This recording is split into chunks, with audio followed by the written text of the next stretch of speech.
ಒಂದೇ ಮಾತರಂ, ಜೈ ಹಿಂದ್. ಎಲ್ಲ ದಿನ ಸೇಮ್ ಇರಲ್ಲ. ಕೆಲವು ದಿನ ನಮಗೆ ಖುಷಿ ಕೊಡುತ್ತೆ, ಕೆಲವು ದಿನ ನಮಗೆ ಸಂಕಟ ಕೊಡುತ್ತೆ.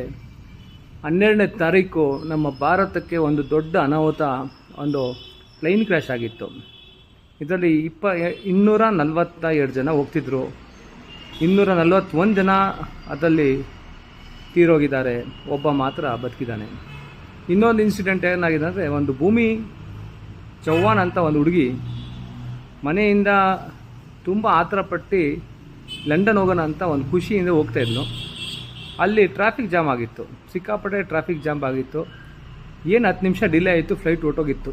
ಆ ಮೂಮೆಂಟ್ನಲ್ಲಿ ಅವಳು ಅಳ್ತಾ ಇದ್ಲು, ನಾನು ಯಾಕೆ ಹೋಗೋಕ್ಕಾಗಿಲ್ಲ, ದೇವ್ರು ನನಗೆ ಏನು ಈ ಥರ ಶಿಕ್ಷೆ ಕೊಡ್ತಿದ್ದಾರೆ, ನಾನು ಲಂಡನ್ ಹೋಗಬೇಕು, ಲಂಡನ್ ಹೋಗೋಣ ಅಂತ ಒಂದು ಭಾವನೆಯಿಂದ ಖುಷಿ ನಗನಗ್ತಾ ಬಂದಿದ್ಲು. ಆದರೆ ಆ ಮೂಮೆಂಟು ಸ್ವಲ್ಪ ಡಿಲೇ ಆಗಿದ್ದಂತ ಸ್ವಲ್ಪ ಬೇಜಾರಲ್ಲಿದ್ದು, ಕೆಲವು 10 ನಿಮಿಷದಲ್ಲಿ ಒಂದು ನ್ಯೂಸ್ ಬಂತು.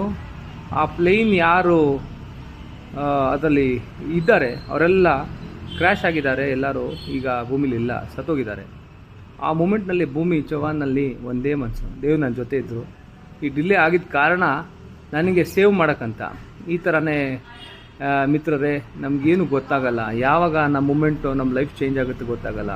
ಕೆಲವು ಡಿಲೇನೂ ಕೂಡ ನಮಗೆ ಒಳ್ಳೇದಿರುತ್ತೆ, ಕೆಲವು ನಾವು ಹೋಗಿರ್ತೀವಿ, ಯಾವ ಮೂಮೆಂಟ್ ನಮಗೆ ಏನು ಆಗುತ್ತೆ ಅಂತ ಗೊತ್ತಿಲ್ಲ. ಸೊ ಎನಿಥಿಂಗ್ ಈಸ್ ಅನ್ಪ್ರಿಡಿಕ್ಟಬಲ್, ಆಗೋದೆಲ್ಲ ಒಳ್ಳೇದಕ್ಕೆ. ಸೊ ಕೆಲವು ಮೂಮೆಂಟು ನಾವು ದೇವ್ರನ್ನ ಗ್ರ್ಯಾಟಿಟ್ಯೂಡ್, ಆ ಕೃತಜ್ಞತೆಯನ್ನು ಸಲ್ಲಿಸ್ತಾ ಇರಬೇಕು. ನಮ್ಮ ಒಂದೇ ಜೀವನ, ನಮ್ಮ ಅಕ್ಕಪಕ್ಕ ಇರೋರನ್ನ, ನಮ್ಮ ಪ್ರೀತಿಯ ಜನರನ್ನೆಲ್ಲ ನಾವು ಚೆನ್ನಾಗಿ ಮಾತಾಡ್ತಾ ಇರಬೇಕು. ಲೈಫ್ ಯಾವಾಗ ಏನಾಗುತ್ತೆ ಗೊತ್ತೇ ಆಗಲ್ಲ.